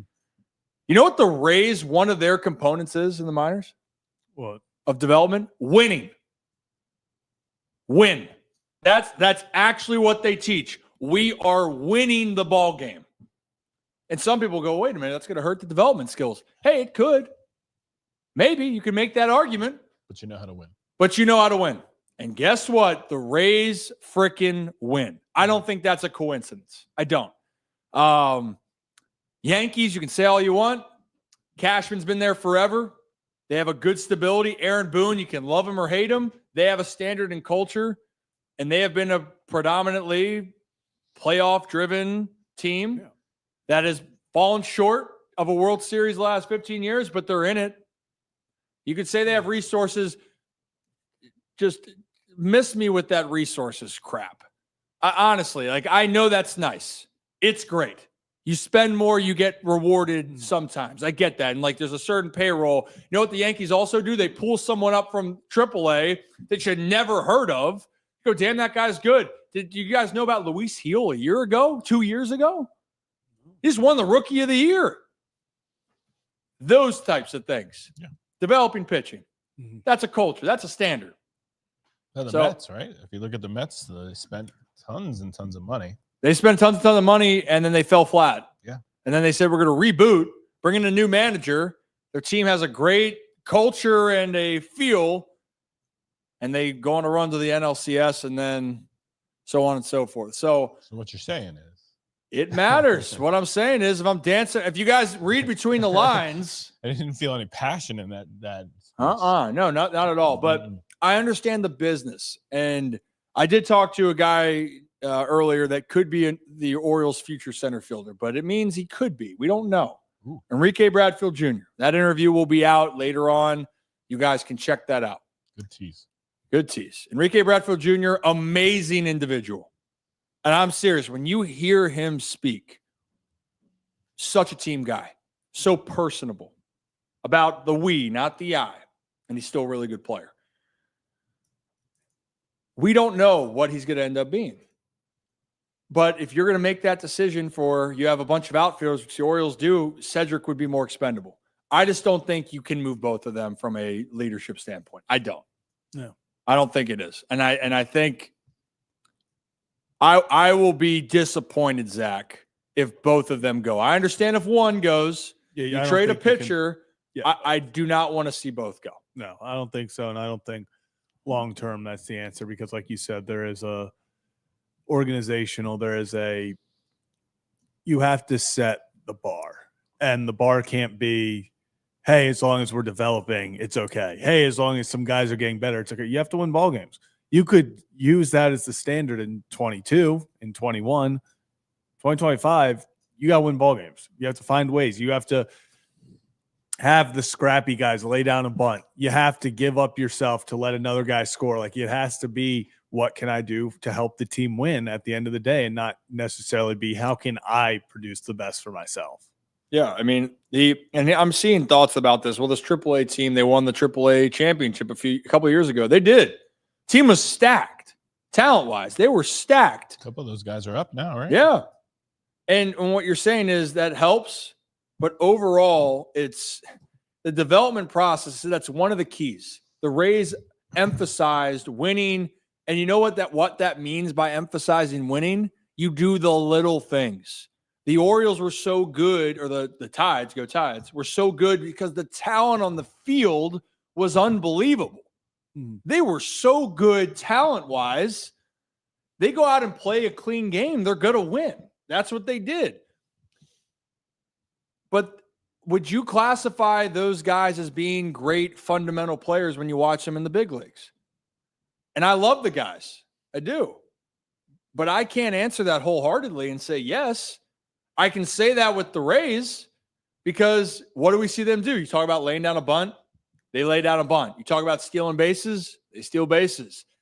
Their pitching makes the plays. They're in the right spots. Like, I just want to point that out. There's a difference of saying that's why I think people are frustrated. The Orioles do not lack talent. Right. The Orioles do not lack talent. They lack the consistency and the fundamentals. And that starts with setting a standard. And if you're not going to change your leadership, standard has to be there, and the standard hasn't. So I got a little heated on that. You got me going on that. Was that intentional? I felt the passion. No, I mean, yes. I know we've talked about that before, at least in the way that people are committed to the community and the city, right? And wanting to see them succeed because of that commitment to the city and the community. But also, too, it's funny to watch O'Hearn now, like I said, standing at the top of the dugout, being kind of that guy. Oh, yeah. And maybe he didn't feel as comfortable over the last couple of years to do that, but I think he saw a void and said, all right, this is what this team is going to need, and I'll be the person to step up and do that. And it's been great. I mean, just knowing him very, very, shortly, I've always been admiring of that ability for somebody to be like, I got to be the leader of this team. Yeah, I mean, it matters. I mean, and I know people can look at all the different ways, and I saw, Brooks' point about why aren't they doing the little things with the current leaders in the clubhouse. That to me goes to a standard problem. Because I'll tell you what, a guy on a preparation base, why I love Cedric, and that's why I can't wait for you guys to listen to the Enrique Bradfield Jr. Enrique describes playing center field like Cedric Mullins does. That's why I'm really excited about his thought process. But because I know what Cedric has done. And yeah, he's not always perfect with his bunts and doing things, but said he knows how to ride out good, bad, and the ugly. Because how do I know that? Zach, how do you know that? We've seen it. Yeah. We watched it. With some of these guys, we've seen them ride out the great, ride out the good. we're experienced now for the first time them riding out some really rough and tough times. And that's a standard for the fundamental side. And that's why when I use the Gary Sanchez play, yeah, I mean, they can say, yo, Gary's got to be able to pick the ball. Well, guess what? If you know a guy has a weakness in catching a tweener hop, which tweener, by the way, means it's not a long hop right to you or a short hop where you can pick it. You want to try to play to your strengths and weaknesses. So I'm not going to blame Gary on not picking a tweener hop when he's not known as a defensive guy. But the other parts of it was Jackson on the throw was just a hair short then. So if that's a long hop, is he out at home? Probably. Gunner, it's a hard ball to stop on a ball going away. And I'm not blaming with them, but there's more plays to the pieces to this. Look at a lot of the relay throws where a ball gets away, a guy moves up. Fortunately, in this case, it didn't harm the Orioles, but Felix Bautista had a guy that had 1 or 2 stolen bags his entire season, steal 2 bags on consecutive pitches. Right? Teams are going to hone in to try to look at making to counter on your mistakes. And that's where I look at with Baltimore. You know, they should have won the series against the Rangers in Baltimore. We talked about it. Pitch and catch. Love Gunner. Gunner knows that there's throws that he wishes he could have back. But is that on the leadership in the clubhouse? No, I would blame that on the standard of you trying to develop a player. You know? And again, the Orioles do so many things right with developing talent. I love this organization. I love this team. And this is the funny thing, is everyone's going to say that I'm such a damn homer with everything I talk about, right? I'm a homer to the sense that I love Baltimore. I love Maryland. And I will tell my friends and teammates all this to their face. This is not groundbreaking thing, Zach. I know that the Orioles struggles, though. I have the Kool-Aid. I drink the Kool-Aid for all these things. I am, right? Orioles apologist, Zach. Well, okay, take me and then on the other side. We talked about on the team side. What if it's O'Hearn or if it's Mullins? What's their mindset then? I don't know if they're looking at the internet, but let's assume that they see it or somebody texts it to them.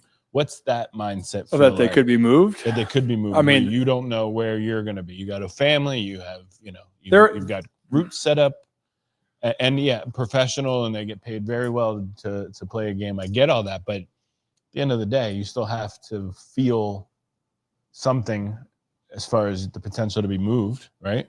Yeah, I mean, they're at peace with that. I think you get to a point where you appreciate where you are. I feel like when you're trying to establish if you're a big league player or not, that's nerve-wracking. If you're going to make it or not. Yeah. I think that's more nerve-wracking in the sense of could I be moved? Even though you don't read there is a stress of your family and there's no doubt about that. Yeah. It's way more adaptable now than it was. But like Ryan O'Hearn and Seti, I've had conversations with Seti more in depth of he's a pro. He gets it. Now, would that logistically cause some stress? Probably. He's got a family. Yeah. But do they understand the business and have come at peace that hey, it's not no hard feelings? They get that because that's what the business provides. And that's all. And this is, I think, probably the part that I hate is that this is the way the game is shaped and the way contracts are done nowadays. When we talk about the loyalties don't feel as strong anymore because of how contracts have played out. And it's on both sides. Teams will say, we'll expose you at any time. You're expendable. And players are going, well, if I'm expendable, I need to also make sure I get my worth. And I don't blame either party about this. It's a business. It's a business. Yeah. Will Clark said that when we did the interview with him. He said, I want to stay in San Francisco. I wanted to be there. And San Fran said, no, we don't think you're to be good enough for us moving forward. He goes, I hated going to free agency. Yeah. Well, I heard it. I was on the radio a couple of days ago, and it was actually your dad came up about somebody that spent their entire career in one city. Oh yeah. And there's only, it was a lot more prominent back then, but to do it now, there's a very select few that could say, from, the beginning of my career to the end of my career, I stayed in one place. You don't see it very much. You must have to expect that you're going to get moved at some point. Right? For sure. I have a no trade clause for Zach Bollinger, so he's not allowed to waive it at any point. I've tried multiple times, Kyle, but he just doesn't let me. The ESPN called and They trade tried to clause. make a move, but I couldn't do it. I Your couldn't do no it. trade clause came up. You were the one that pushed back on that. That Damn makes right. sense. Yeah, Damn you right. know, of course. It was May. It was Yeah. all May. That makes sense. What were you gonna get for him? You remember?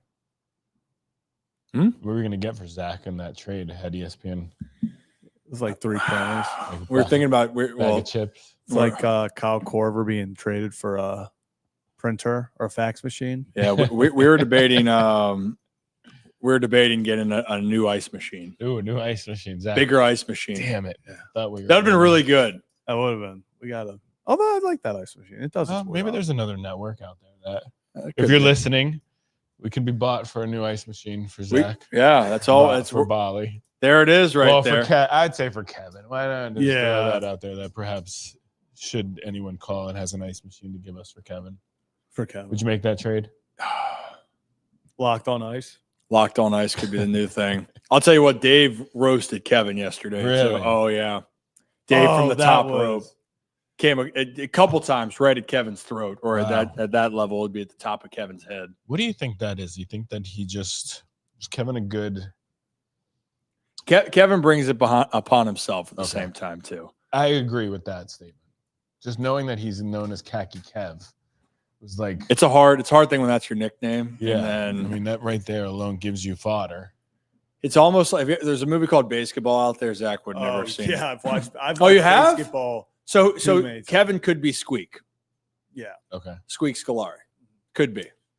basketball. I've not watched. Yeah, okay. Do you wait, time out. Did you actually know what I'm talking about? Or No, you I've like, watched basketball because me and my friend. This was in high school. Okay. Like when like everyone would go out like in high school, and then it was like okay, everyone would like go back to the one house and like spend the night. He was obsessed with basketball. So I've probably seen the movie fully twice. I've seen the first 20 to 30 minutes, probably 8 or 9 times, where they're all sitting on the roof and One Cheering. of the dumbest movies Oh, legitimately. ever made. I love it. But they have a star-studded cast in They it do. too. It's the Al South Park Michaels is guys, in it. right? Yeah, Yeah. South Park. Al Yeah. Michaels is in it. My wife loves that movie. I There's- love it. And talk about loyalty. Players, that's why they started it. Players stay in their own cities.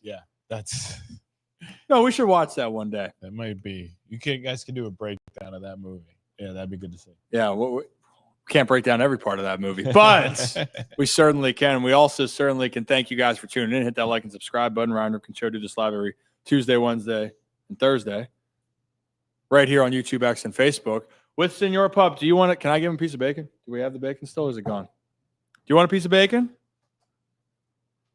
Huh? I think he does. He's worked hard. Mr. Puppy. Yeah. Beast.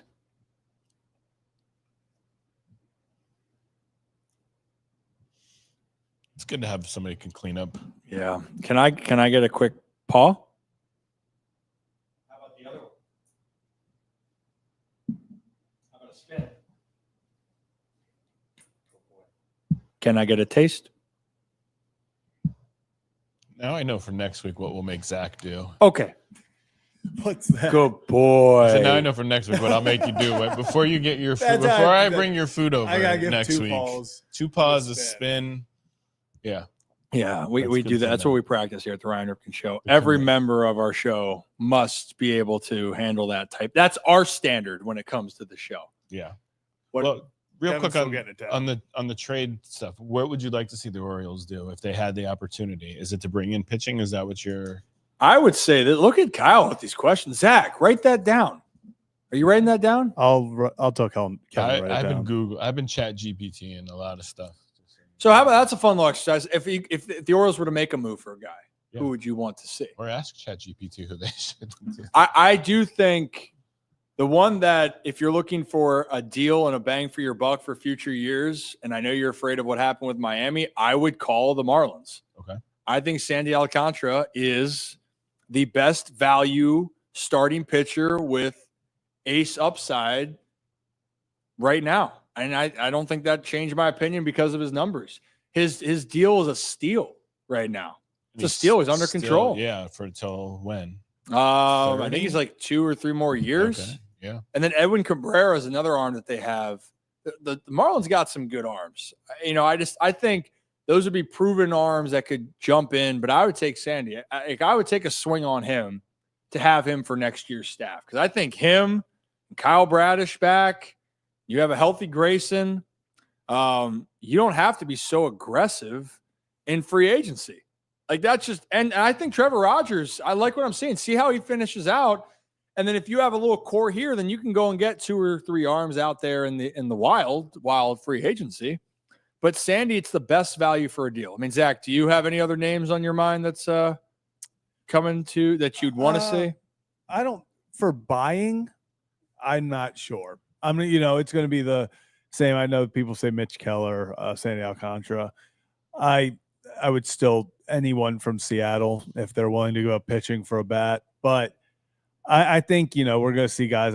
I really think Cedric probably finds himself in. I could see Houston really making a push for him. I've seen things about Ryan O'Hearn to the Giants, certain things like that. I'm not sure if there's a specific guy that I'm saying if they're buying, they got to go get. I think Alcantara is the big, you know, prize. If you can go, I think it would confuse a lot of people. Genuinely, I think it would, because they're not selling. You mean? Yeah, I think it would confuse a lot of baseball fans outside of Baltimore. Of like, the Orioles are bad. What are they doing? Trading for the top arm on the market. But like you said, Rip, it's the extra years that you're trying to get out of that, not necessarily his 2025 production. Yeah, I mean, if I'm going to look this up real quickly, and I've really become one with Spot Track recently because of yesterday's Bobby Bonilla Day, Kyle. Yeah. Where everybody that deferred money, you get money. Well, I heard 2 things. Well, your dad has a very funny story about Bobby Bo. Oh, Time with the Orioles. I don't think that's the one you can tell on the air, but no, maybe not for this time. But the second one was that is Matt Holliday making more money from his deferred deal Yes. than Jackson Holliday? Almost double. Yeah. How about that? And it was father-son road trip day. That's the greatest statistic I think ever. Like the fact that he's still making. Yeah, he'll probably make more than his all-star 2 years. Yeah, he'll make more than him next year and the year after. Yeah, and then after, once he starts getting into arbitration, and then when the Orioles throw out an extension early, sorry guys, it probably is not going to happen. But Sandy, to finish that part, Sandy's under team control because it's a club option for 2027. So you'd have him next year and the following year. He's not an unrestricted free agent until 2028. So just saying. Also on the deferred money, Matt Holliday, I saw a clip saying that he put one up in the second row or second deck for their father-son road trip here. So he was in studio. He was right here at Cafe Ripken. Still looks like he can play. I think he can. He reminds me of Zach Bollinger in his prime. He reminds me of Zach Bollinger when he was in his prime of his bets. Softball. My softball career, I've put up some stats this like beer league softball. Oh yeah, Sunday morning, 9 a.m. It's a time. It is a time. You know, the one other team, if they're buying, the Pirates and the O's could be an interesting match because they do have some pitchers that I would love Bailey Falter. You're a big Bailey guy? Yeah, I've been Coffee and Bailey Falter.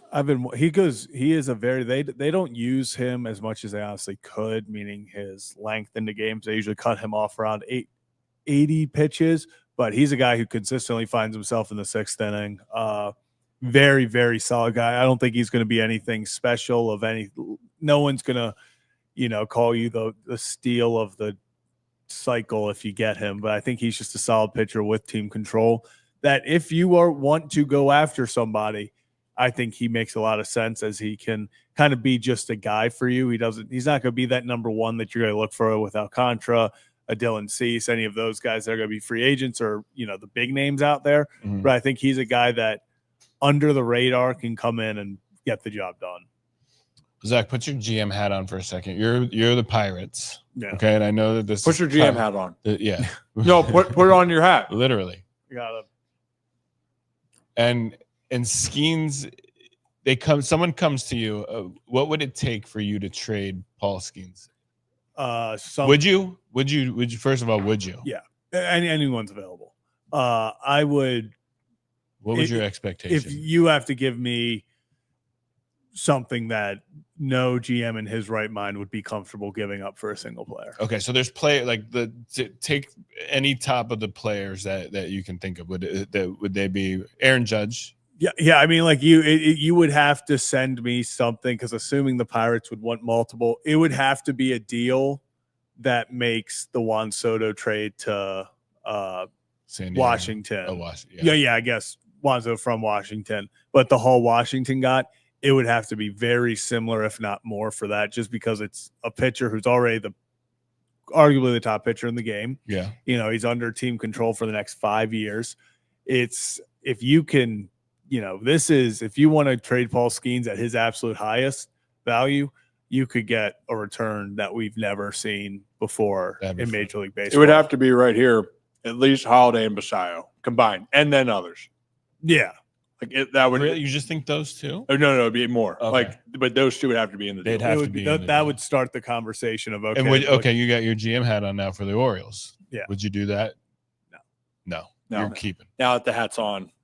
I'm also big into, if you have two guys that you think can help you every single day. I know every team wants their big star pitcher, but statistically they can only pitch once every 5 games. I would rather have a Basayo and a Holiday who I think I can plug in for 150 games out of the year, and they're going to give me solid, high end production to potential superstar production. I'm taking that over, every 5 days, because we see with the Pirates right now, it's every 5 days. It's Paul Skeens throws 8 innings of 1-run ball and they lose 1-0. So it's like, just being like, okay, we have the big shiny object here in Paul Skeens. It doesn't necessarily help if you have a lot of holes. I don't know if the Orioles getting rid of two guys that I think are big parts of their future would make sense, because it would be those two plus others. So you're then probably giving up more. It would be very tough for me to be like one top end, because we saw it would be like if you got rid of those two and you're like, but we go back to last year with Corbin Burns. It would have to be like a gunner for Skeens for you to be like, no, I think that would be the biggest thing is MVP. If for the only 1-for-1, I think it could be as gunner for Skeens that Pittsburgh would consider 1-for-1, because it's saying shortstop. It's 24 now with all the pop. The pitcher that is similar age, maybe a little younger. I forget what Skeens' age is. That's what it'd have to take. Yeah. That'd be bonkers. Don't we play this hypothetical game? Hypothetically. Yeah. Well, 2 things. A, Zach got exponentially better and smarter when he put that hat on. He did get smarter. Maybe you should wear that when you make your bets. And second, I can see the breaking news now. Ryan Ripken says gunner for Skeens. Yeah. Is the trade. Said send it. Is the trade he'd make. Ryan Ripken wants Gunnar Henderson off the team. Yeah. That's verbatim. Yeah. Yep. That's what it would be. Yeah. Ryan Ripken hates Gunnar Henderson. Yep. Yeah. Well, I'm hoping that hat helped you with some more proper bets, Zach, because we haven't done our little thing up to our friends at Hollywood Casino Charlestown Races in West Virginia. And you have had some really bad bets. Yeah. We last week, I think I only did 2. So and we they didn't go well. Week. No, we didn't do one voided one. Yesterday. We voided one and we lost the other last week. But actually, speaking of Gunnar Henderson, that's where we're going tonight. Gunnar Henderson, 2+ bases, because he dominates Nathan Eovaldi. He has, I believe, 7 hits. He's batting, I want to say, over 800 versus him. That might be wrong, but Gunnar Henderson historically has done very, very well. Yeah, he's bat 875 versus him career. Has hits in 7 of their or has 7 hits off of him. So, I'm going with Gunnar. He's been heating up. He's been liking the Texas heat a little bit out there. So Gunnar Henderson, 2+ bases. That's how we're getting back. So something's happening here. It's either that Gunnar's going to break your curse or you're going to break Gunnar. Yeah, although Gunnar's been hit or miss recently. Yeah. I feel like trade him. Gunnar's either been like 3 hits in a game or he's going 0 for 5. I feel like he's been having very up and down game. He's not, usually you'll see guys who are hitting like 300 over a 20 game, sample. It's like, oh, they got pretty much 1 hit a night. They were very consistent. I feel like Gunnar's hitting 300 over a 20 game sample, but it's like 3 for 4 0 for 5, 4 for 5, 0 for 3. And he just goes back and forth with a bunch of angry bat flips. Well, let's hope. That's what I was going to ask. Does he hit angry? Is that what? He walks angry. Yeah, he walks angry. He hits a little bit angry. Yeah. If he doesn't get a hit when Zach Bollinger puts a bet on him, he'll probably be angry as well. Yeah. So will the fans of the Ryan Ripken show and Orioles fans. Yeah. So right now the pressure's on yet again. Pressure's on Gunner. He's got pressure's on Gunner. Yeah. Not on you. I gave Gunner the pressure. Yeah. So more pressure. There it is. Oh gosh. Well, we were up at Hollywood Casino last Saturday, met Ryan Zimmerman. I'll play some of those clips tomorrow because we're gonna have a little bit more of a skeleton crew. It's gonna be yours truly hanging out there with the people. Zach's going to be on his way up to the bus. Kevin is going to be up at 6:30 in the morning doing something locked on, and then he'll be on his way up to Ohio. So it'll just be me and some guests, maybe some call-ins. And I'll still be hopping on. Oh. I'll be virtual tomorrow. Oh, you are? Yeah, I said that. I guess I missed that memo. I was going to say I won't be here, but I will be virtual. Either. But good to know. Good to know. Yeah. Ollie might be here. It's gonna be me and Ollie hanging out in the studio. Isn't that all you really need? It really is. You know what? Up at Hollywood Casino, they have thin line service dogs. Yeah. And all they use for their service dogs are golden retrievers. Okay. And the group, Wayne and his family, they breed the Goldens to also save costs. It's a nonprofit that gives the veterans and first responders or disabled first responders. And great cause. Yeah. But they had Holly, 6-month-old golden retriever. And I got to say, Ollie's doing great like this. He's chilling. But we know Ollie likes his mouth hugs. Holly was way more behaved. They say it's a reflection of ownership. You know? I was going to say don't blame Holly. Yeah. Apparently, I like to give a lot of mouth hugs too. You know? That's what I was initially when Zach came in here. I was a big mouth hug guy. Yeah. Well, that's what Ollie picked up from it. That was my thing as a young little Rye guy. Yeah. But it was a lot of fun. Ryan Zimmerman was amazing. We'll recap some more of that tomorrow here on the show. We have some great guests that will be a part of that as well. I'm wondering, Zach, then, because I could spare you the fitness test today. I could, because holiday weekend, and maybe then I'll say I might do for the Holy Shirts and Pants tomorrow. I might do the merit workout before the show, just for the Holy Shirts and Pants, and then I'll spin the wheel when we're live, and I will do it. You know what? I'll give you the week off. There we go. Talk about leadership. Ryan Ripken, once Gunner traded, also will take. Not only does he want Gunner traded, great guy. Does want Gunnar Henderson traded also to Pittsburgh specifically. Wants to send him to Pittsburgh. See, now you have a little more enthusiasm when it's something in my account here. He keeps seeing. Actually, Pittsburgh 5 straight. Pittsburgh 5 straight dubs. They're with the Marlins. They're hot right now, and also talk about hot. You're talking about all-stars and being hot. Marlins, Kyle Stowers could be an all-star. The Marlins are coming here next week, I believe. Yeah, it is so funny because baseball.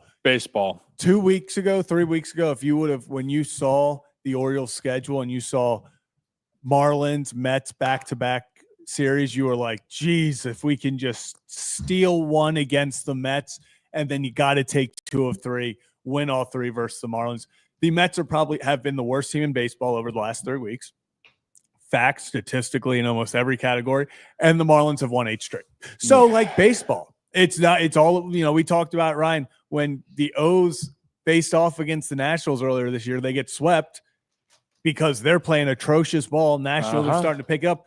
All of a sudden, a month later, the Nationals had lost 10 straight and the O's had won 9 of their last 11. And you're like, if they would have played now, the O's sweep them. Like baseball is a funny sport. It's so funny. It's so funny. It hurts, literally for fans when your team doesn't do well. But to your point right now, the Marlins now moved into 3rd. They're ahead of the Atlanta Braves as we're recording this. Woo. How about that? Woo! Braves 8 games under 500. Selling. Maybe they're buying. Maybe the Marlins are buying. Maybe the Marlins. Could the Marlins buy? No. Ronald Acuna to the Miami? answer is no. Oh. Breaking news: Zach Bollinger says Ronald Acuna Jr. hates the Braves, And wants should to be play traded. for his I'll rival. stand on it. I'll stand on it. You know what? Bring him to Baltimore. Pirates- I'll GM start hat the back drama on. to bring him to Baltimore. Pirates are on a winners of 8 of their last 10. Miami's won 9 of their last 10. The Mets losers of 7 of their last 10. The Dodgers have opened up in the West, by the way, a 7.5 game lead on the San Diego Sheets. And the Giants now losers of 7 of the last 10, 4 games over 500. The AL Central, which at one point was really strong, there is only one team over 500 now in the AL Central. There was 4 teams at one point just a couple weeks ago. Now Cleveland, Minnesota, and Kansas City all have 40 wins, but none of them are over 500.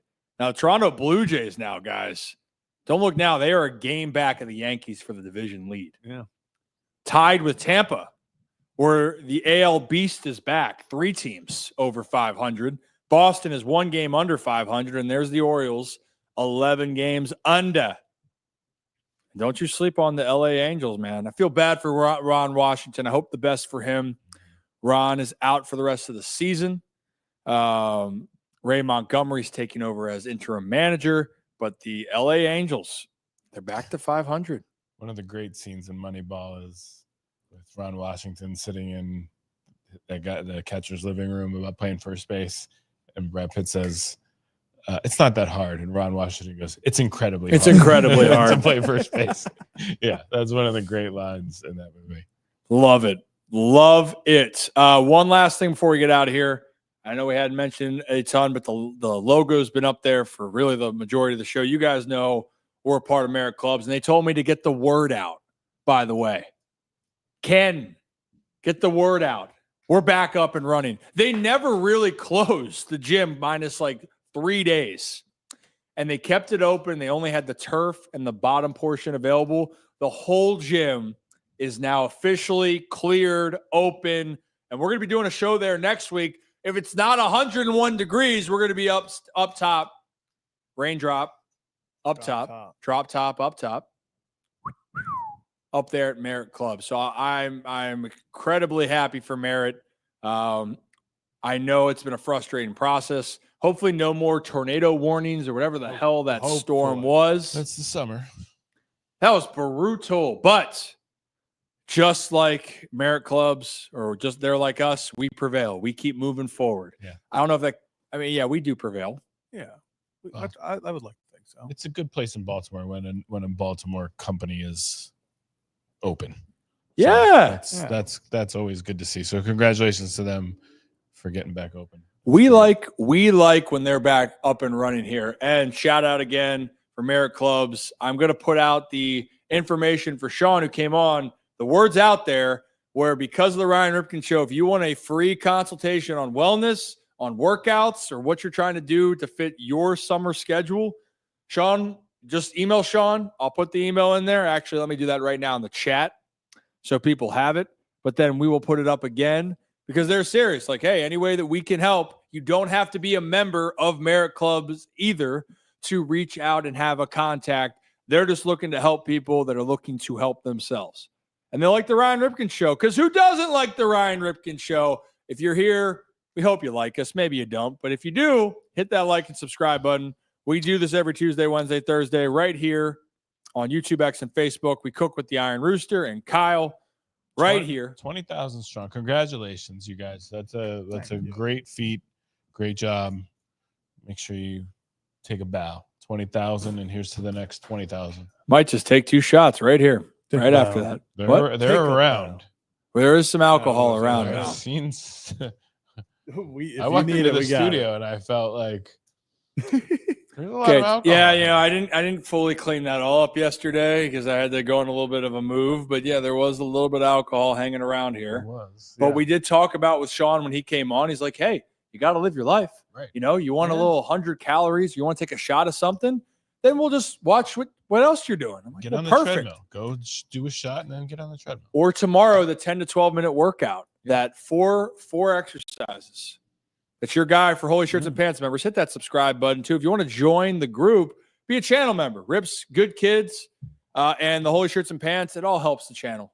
It really, it's just about us growing this, making this better for you. And Zach thinks I'm pointing at him, but I'm pointing at you. I keep forgetting the camera's above me. I was like, why is he pointing at me? Directly at me, people. Boom. Okay. I will handle all the workout for tomorrow. Trizzle, sorry. No for Zach this time. Okay. Is that it? We're good? Happy 4th of July. Cue it. Just people helping people, baby. As always, here at the Ryan Ripken Show, have a day, have a night, have a great stinking rest of your Wednesday. Get over that hump and come back and see us tomorrow for a brand new edition. Keith Law is going to join us to talk about prospects in the draft. Zach's going to be virtual, and I'm going to be doing quite a few things with Ollie workout-wise. Be good. You ducking?